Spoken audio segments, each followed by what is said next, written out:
பேசுறவங்கிட்ட பெருமையாய் நடந்து கொள்ளுகின்ற ஒரு சில முள் இருக்கும், சில சுபாவமான முள்கள் இருக்கும். அது அடிக்கடி அவர்களை குத்துவதே எதற்கு அப்படின்னா தாழ்மையை தரித்துக் கொள்ள.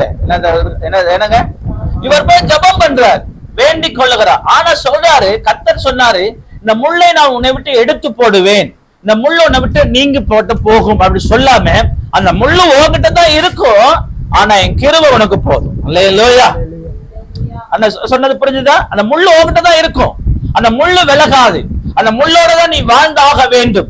ஆனாலும் என் கிருபை உன்னை விட்டு விலகாது, என் கிருபை உன்னோடு கூட இருக்கும். அப்ப ஆண்டவர் அந்த முள்ளை எடுத்து போடுறேன், அந்த முள்ளை நீக்கி போடுறேன், அந்த முள்ளை உன்னை விட்டு நீங்க போகும் அப்படி சொல்லாம என் கிருபை உனக்கு போதும் உன் பலவீனத்துல. அப்ப அந்த முள்ளுக்கு இவர் சொல்றாரு, அந்த முள்ளு அது எனக்கு குட்டும் தூதனமா இருக்கிறது, அது சாத்தானா இருக்குது. அப்படியே அந்த முள்ளுக்கு இவர் பேர்